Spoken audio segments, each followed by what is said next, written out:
Të nderuar dëgjues të radios Ngjallja, në vazhdim të programit të ndiqni fjalën e mbajtur nga Theofani Sarigianis mbi të dielën e 5 të Kreshmës, Shën Maria e Egjiptit, me të rinjt ortodoks në katedralen Ngjallja e Krishtit në Tiranë.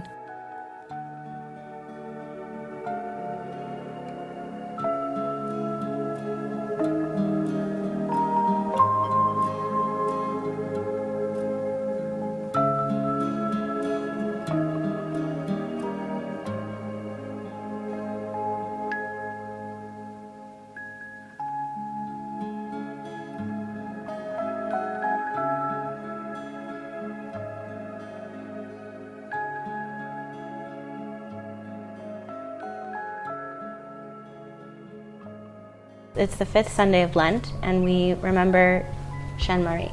Pra, kjo është java e 5 e Kreshmës dhe përkujtojmë sot Shën Marinë e Egjiptit.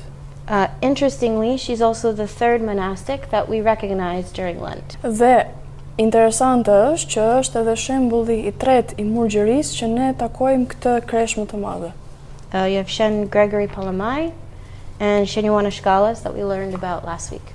Pra, kemi si fillim Shën Grigor Pallamajin dhe Shën Ioanin e Shkallës për të cilin folëm javën që kaloi. Technically, Shën Marie would be considered a hermit because she completely removed herself from people to live in solidarity to get closer to Christ. Në fakt, Shën Maria e Egjiptit konsiderohet eremite, askete, sepse e distancoi veten plotësisht nga njerëzit për t'u përkushtuar dhe për të qenë më afër Zotit. Now, what's interesting about the life of Shën Marie is we really don't have too much about her life before the age of 12. Interesante për Shën Marinë e Egjiptit është se nuk është se kemi ndonjë informacion shumë të zgjeruar për të përpara moshës 12 vjeçare. Everything that we know is a personal account from her to Father Zosimos in the 6th century. Dhe çdo gjë që dim për të është nga një rrëfim që ajo vetë i bëri atë Zosimait për veten e vet në shekullin e 6. And her story was not physically written down until the 7th century. So it was per oral tradition that they shared her life. Dhe deri në shekullin e 7, kjo histori që i tregoi nuk u shkrua dhe kaloi pra për një shekull kaloi gojë më gojë. So to start off, Shën Marie of Egypt, we know her as the symbol of redemption in the Orthodox Church. Pra, Shën Maria e Egjiptit është simboli i pendesës në kishën tonë ortodokse. In my opinion, she's one of the greatest stories of redemption that we have in the church. Dhe sipas mendimit tim, është historia më e bukur e pendimit që ne kemi në kishë. And so a little bit of her story, just kind of a very brief summary before I go into more of an analysis. Pra, le të bëjmë një përmbledhje të vogël fillimisht për jetën e saj përpara se të hyjmë në për analizat. So at the age of 12, she left her home to go to Alexandria. Pra, në moshën 12 vjeçare u largua nga shtëpia për të shkuar në Aleksandri, where she indulged in the pleasures of the flesh until she was about 30. Ku ju dha pasioneve të mishit të trupit deri në moshën 30 vjeçare. And she had a midlife conversion experience where then she fled to the desert for 47 years with only 3 loaves of bread and 0 human interaction. Dhe pastaj pati një transformim total në mes moshën e saj, ku braktisi botën, shkoi në shkretirin e Egjiptit dhe jetoi atje për 40 e ca vjet pa asnjë ndërveprim me njerëz të tjerë. When I was at Hellenic College Holy Cross, I did a very in-depth analysis of her life through psychology and the religious aspects of her life. Gjatë kohës që isha në shkollën kishtare, bëra një analizë shumë të thellë të saj, duke e trajtuar edhe nga ana psikologjike, ndërthuar me atë kishtare teologjike. I'm not going to go too into detail in the psychology point of view. We can talk about that at another point. But I'm going to focus mostly on the religious aspects of her life. Për pjesën psikologjike nuk do trajtojmë shumë sot, mund ta flasim një moment tjetër, por sot do fokusohemi në anën kishtare. Now I think the first point I want to talk about is just the experience of her conversion, because it's very interesting and different than what we've heard before. Do doja të trajtonim dhe eksperiencën e transformimit të saj shpirtëror, sepse është ndryshe nga ato të tjera që kemi ndeshur. So when Shën Marie was in Alexandria, she found that there was a boat full of men going to Jerusalem. Pra, kur Shën Maria ishte në Aleksandri, mori vesh në një ditë që i po përgatitesh një anije me shumë persona, meshkuj që do udhtonin për në tokën e shenjtë. So she decided that she was going to get on the boat and go to Jerusalem. And when she got there, they were venerating the Virgin Mary and the life-giving cross. Dhe vendosi edhe kjo dhe shkoi në Jerusalem, në qytetin e shenjtë, ndoqi turmat që po shkonin të nderonin kryqin e shenjtë të Krishtit. So she goes on the boat, she gets to Jerusalem, she goes to go into the church and she can't get in. Pra, shkon i hipën anijes, shkon në Jerusalem, shkon te kisha ku mbahesh kryqi i nderuar, mundohet që të hyjë në kishë dhe nuk hyn dot, nuk arrin dot që të hyjë. And it's not just because the door was locked. Every time she went to go in, something was preventing her from getting into the Dhe nuk church. ishte se ishte dera e mbyllur e kishës, po sa herë që mundohesh që të hynte ishte një forcë e padukshme, një fuqi që e tërhiqte për nga jashtë. And she tried very hard a couple of times to get in. Dhe disa herë u përpoq që të hynte, po më kot. And I have a quote from her story when she realizes that she couldn't get in. Dhe një fjalë që ajo tha kur e kuptoi që nuk mund të hynte dot. Only then did I realize the cause which prevented me from laying eyes on the life-giving cross, for the salvific word touched the eyes of my heart, showing me that it was the filth of my actions that was barring me to entrance. Then I began to cry, lamenting, beating my breast, raising sighs from the depths of my heart. Atëherë, në fjalët e vet ajo ka thënë: vetëm atëherë e kuptova shkakun që nuk më kishte lënë që ti hidhja syt kryqit jetë dhënës, sepse fjala shpëtimtare e preku sytë e zemrës sime. Më tregoi që ishte pa pastërtia e veprimeve të mia, që nuk po më linte që të hyja. Pastaj fillova që të qaj, të vajtoj dhe të rrah krahërorin, të pshereti nga thellësitë e zemrës sime. So immediately after she says this, she gains entrance into the church. She venerates the Holy Cross. She's lamenting to the icon of the Panagia, and she hears a voice say, "You need to go into the desert." And so immediately she gets up, she gets her 3 loaves of bread, and she starts heading in the direction of the Jordan River. And when she gets to the Jordan River, she finds the church of St. John the Baptist. She spends the night there, outside, praying and sleeping. And then in the morning, she crosses the Jordan River and she goes into the desert. Me njëherë si thakta, arriti që të hyjë në kishë, nderoi kryqin e Zotit Krisht, vajtor përpara ikonës së hylincës së të shenjtë, dhe dëgjoi një zë që t'i thoshte që të shkonte në shkretë të tir. Me njëherë shenjtoria çohet, blen 3 bukë dhe nisë drejt lumit të Jordanit. Shkon atje në kishën e Shën Joan Pakzorit, pra përpara se të shkonte drejt lumit Jordan, dhe e kalon natën atje në lutje. I don't think in the church, aside from maybe the life of St. Paul, do we, and even with the life of St. Paul, you don't have someone who dramatically changes their life in such an instant. There's usually some time that goes by. Even with St. Paul, he was blind at first, and he sat with his blindedness. But with St. Mary, she realizes that it was her sins that kept her from the church, and immediately after venerating the icon, she leaves. There's a complete transformation, a 180. Dhe është një rast shumë i veçantë dhe ndoshta i vetmi përveç apostull Pavlit në kishën tonë që bëhet një transformim kaq i shpejt, pra nga një gjendje mëkatare në një pendim rrënjësor. Edhe në rastin e apostull Pavlit kishte një kohë ndërmjet asaj që ai u verbua dhe derisa u kthye dal nga dal në besim, kurse rasti i Shën Marisë Egjiptit ishte i menjëhershëm.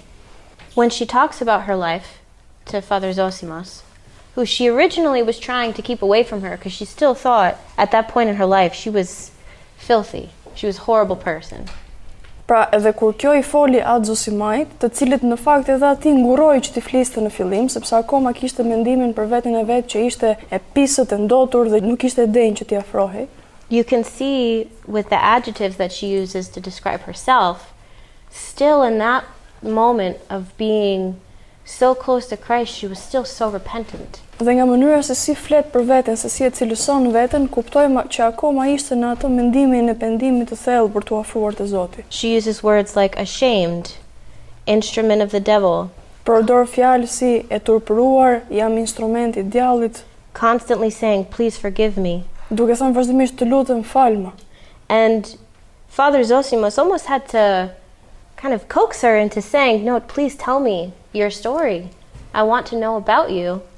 And she didn't want to at first. She said, "I warned you, Father Zosimos, do not force me to describe to you my disgrace, for Lord knows how I shudder to defile both you and the air with my words." Dhe në fakt atë Zosimaj u detyruaj që ti lutesh her pas here, që të lutem vazhdo dhe më tregoj historinë tënde, kurse ajo i thoshte, të lutem atë Zosima mos më bëj që të tregoj pa pastërtitë mia, sepse dhe ajri do ndotet nga ato që do dëgjosh. Now, in the Orthodox Church, we have a lot of different icons of Shën Marie. And in every icon, usually you'll see her wrapped in some sort of a cloth, which was given to her by Father Zosimos. Dhe në shumicat e ikonave që shohim në kishën tonë të Shën Marisë së Egjiptit, përgjithsisht është e veshur me një mantel të zi, të cilin në fakt ja dha atë Zosimaj, pra ishte i tij. She had been in the desert for so long that she had barely any hair, and her physical attributes, she didn't look like a woman anymore. She was so thin, she was completely naked, burned by the sun. So she physically endured, along with being spiritually repentant. Për aq kohë të gjatë sa kishte qenë në shkretë të tjerë, gjithë rrobat e ishin vanitur. Trupi kishte duruar temperaturat e larta dhe të ulta të natës dhe ishte djegur. Nuk dukesh më si një person fizik si femër më, flok nuk kishte më, pra ishte përveç shpendimit të saj shpirtëror, kishte përjetuar edhe gjithë këto sfida fizike. Even Father Zosimas never uses the word woman with her in the retelling. He saw her when he was going into the desert to have his own spiritual journey. And he sees her, and at first he thinks, is this a demonic spirit? Is this a phantom? What is this?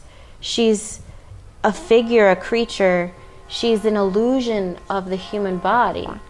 Dhe në fakt, atë Zosimaj, kur e sheh në fillim në shkretir, në fillim trembet se mos është në një shpirt i lig në i demon apo diçka, sepse as nuk ngjante shumë si njeri, ishte thjesht një siluet njerëzore, dhe ai nuk e përdor as fjalën femër kur i drejtohet asaj.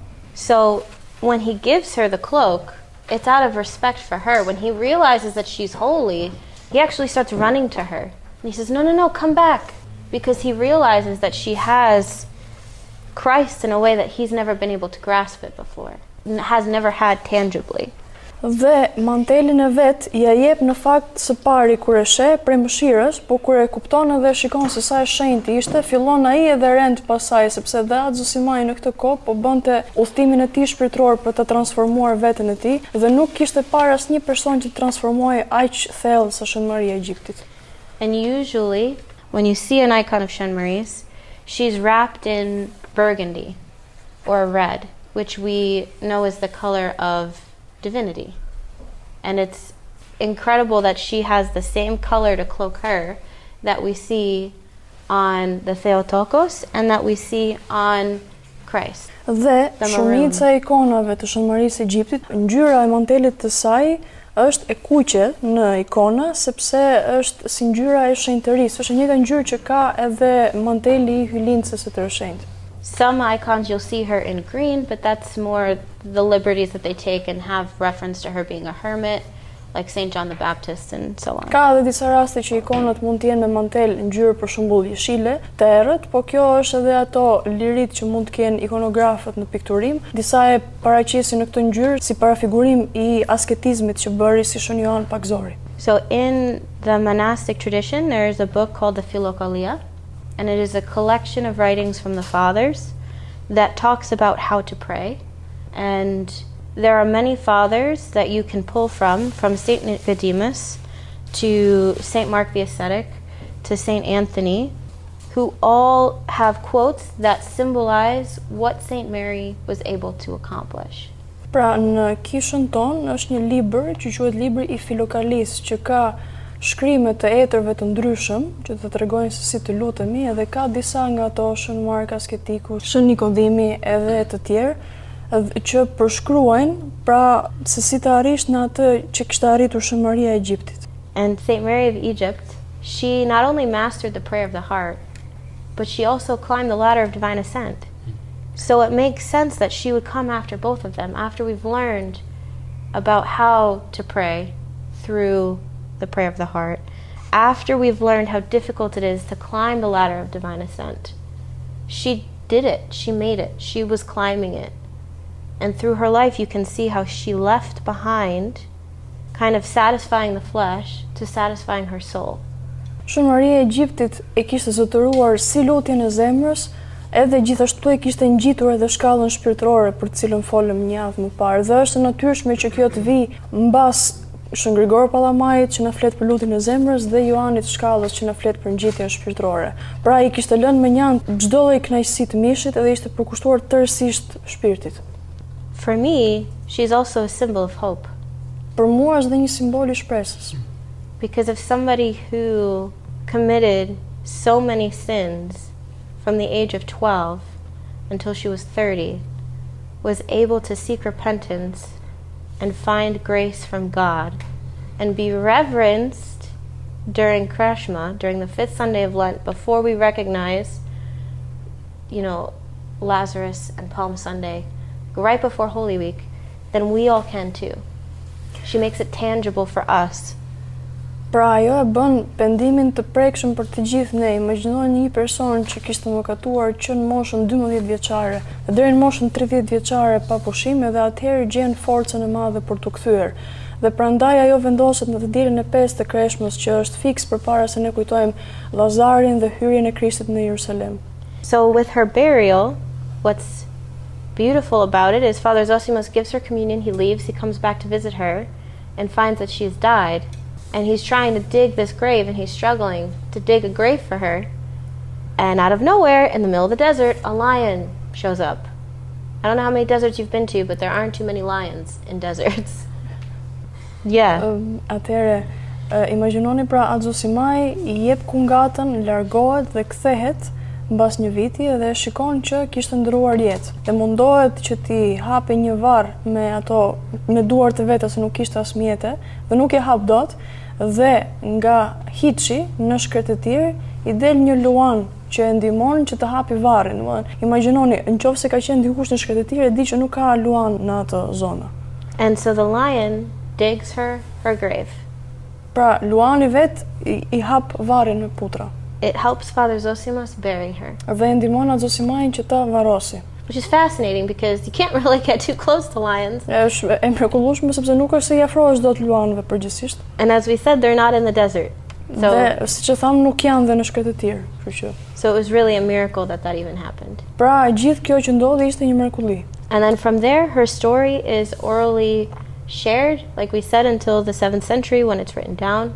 Dhe që nga ai moment dhe deri në shekullin e 7 që historia e saj shkruhet, kalon gojë më gojë, pra një shekull të tërë.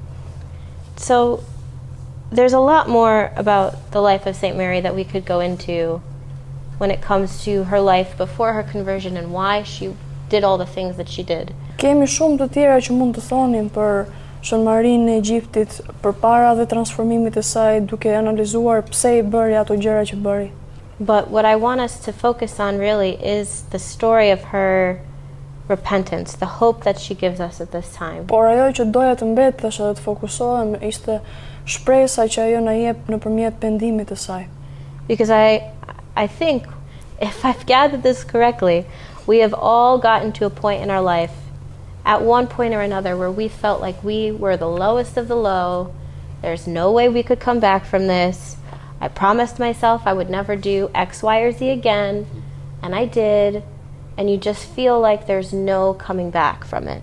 Sepse mendoj se për të gjithë ne ka pasur një moment të paktën në jetën sonë që kemi ndjerë që jemi më të ultit apo më të keq nga të gjithë njerëzit e tjerë, jemi premtuar vetes që nuk do t'i bënim këto apo ato gjëra dhe I kemi bërë, edhe ndjehemi sikur nuk kemi shpresë. And it can be about anything, really. Këto gjëra mund të jenë çfarëdo lloj gjërash që mund kemi bërë që na bëjnë të ndjehemi keq. There are a lot of virtues and there's a lot that you have to do to climb the ladder to get to Christ. Ka shumë virtyte dhe shumë gjëra që mund të bëjmë për të ngjitur shkallën e ngjitjes shpirtërore. But there's a lot of hope when you look at Saint Mary of Egypt. Por në figurën e Shën Marisë e Egjiptit ka shumë shpresë. One of the icons that I showed you, this one, is actually by my father. Një nga ikonat që u tregova është e pikturuar nga babai I Theofanis. And one of the reasons I love it so much is because my mother actually has it hanging in her office. Dhe një nga arsyet që kjo ikonë është shumë e dashur për mua është që mamaja ka të varur në zyrën e vet këtë. And my mom is a psychotherapist. Dhe mamaja ime është psikoterapiste. So she deals with people who struggle with their own sins and addictions every day. Pra ajo për ditë merret me njerëz që mundohen nga ato vartësitë apo mëkatet e tyre çdo ditë. And I think it's such a beautiful thing for people who are struggling to see figures like this, to know that they're not alone. Dhe mendoj se është shumë gjë e bukur që për këta persona që kanë kaq shumë sfida të shikojnë një person të tillë, një figurë të tillë si Shën Maria e Egjiptit dhe të shikojnë se ka shpresë edhe për ata. And a lot of the people who come to see my mother are not Orthodox, but they'll ask about who is that woman on your wall. Dhe shumë nga njerëzit që shkojnë te klinika dhe vizitojnë maman nuk janë fare ortodoks dhe megjithatë shikojnë ikonën e Shën Marisë dhe pyesin, interesohen për të. So she works in a lot of people's lives. Pra, shenjtoria punon dhe vepron në jetën e shumë njerëzve. And so I think that's something that we need to hold on to this Krishma as we go into Holy Week. Dhe kjo është diçka për të cilën ne duhet të mbajmë dhe të fokusohemi përgjatë Krishmës teksa ecim për në javën e madhe. Is that no matter how far you think you've gone away from Christ, he's always there. Dhe është ajo pikërisht që sado që të mendojmë që jemi larguar Zotit, ai është gjithmonë aty. No matter how far Yes. we think we've gone from Christ, that we can always look back and Christ is there. And when we are truly repentant, his love conquers all. And like Archbishop Anastasio said.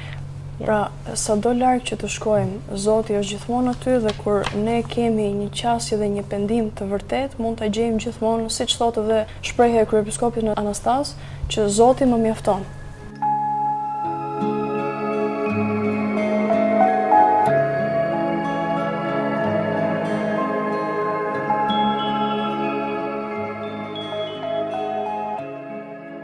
Ndoqët fjalën e mbajtur nga Theofani Sarigianis mbi të dielën e 5 të Kreshmës, Shën Maria e Egjiptit, me të rinjt ortodoks në katedralen Ngjallja e Krishtit në Tiranë.